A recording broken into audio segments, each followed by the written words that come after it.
Baik, Assalamualaikum warahmatullahi wabarakatuh. Perkenalkan nama saya Muhammad Bagus Syuhada, NPM 2108262. Jadi pada kali ini saya akan menjelaskan PPT pada blok BSO2 yang berjudul Sistem Urin. Pembahasannya ada tiga. Yang pertama anatomi sistem urin, kemudian fungsi sistem urin, dan yang terakhir mekanisme pembentukan urin. Yang pertama anatomi sistem urin. Upper urinary tract yang pertama itu ada organ renal. Pada renal terdapat korteks, kemudian medula, kemudian terdapat piramid renal, terdapat sinus renal, kemudian ada kalix mayor dan juga kalix minor, serta terdapat papila renal. Pembuluh darah untuk organ renal. Yang pertama, arteri renalis berasal dari aorta abdominalis setinggi vertebra L1 sampai dengan L2.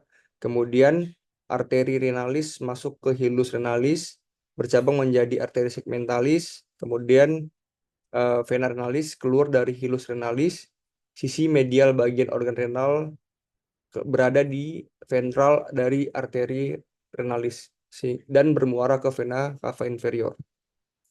Ureter. Organ ureter mempunyai sepasang bagian organ yaitu ureter dextra dan juga ureter sinistra.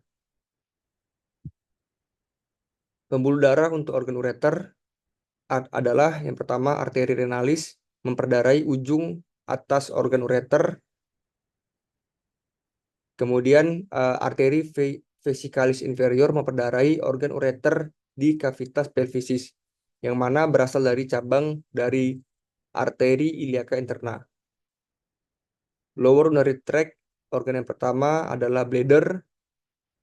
Pada bladder terdapat otot muscle destructor dan juga terdapat internal uretral sphincter. Selanjutnya, organ uretra, bagian organ maskulina, organ uretra mempunyai bagian organ dari posterior ke anterior atau dari proksimal ke distal. Yang pertama, uretra pars prostatica, kemudian uretra pars membranosa, dan juga yang terakhir adalah uretra pars spongiosa. Fungsi sistem urin yang pertama adalah meregulasi volume darah, kemudian melakukan kontribusi stabilisasi pH darah, kemudian menghemat pengeluaran nutrisi dengan memelihara ekskresi pengeluaran nutrisi, dan yang terakhir adalah membantu organ hati dalam mendetoksifikasi racun. Mekanisme pembentukan urin. Urin berasal dari darah yang dibawa arteri renalis masuk ke dalam ginjal. Kemudian darah ini terdiri dari sel darah merah dan juga plasma darah. Kemudian glomerulus berfungsi sebagai ultrafiltrasi. Kemudian simpangan Bowman berfungsi untuk menampung hasil filtrasi dari glomerulus. Dan pada tubulus renalis akan terjadi penyerapan kembali dari zat-zat yang sudah disaring pada glomerulus. Terdapat tiga tahap pembentukan urin. Yang pertama, proses filtrasi, kemudian proses reabsorpsi, dan yang terakhir adalah proses sekresi. Berikut adalah referensi yang saya gunakan untuk membuat PPT kali ini. Kemudian saya tutup dengan subhanakallahumma wa bihamdika asyhadu an la ilaha illa anta astaghfiruka wa atubu ilaik. Wassalamualaikum warahmatullahi wabarakatuh.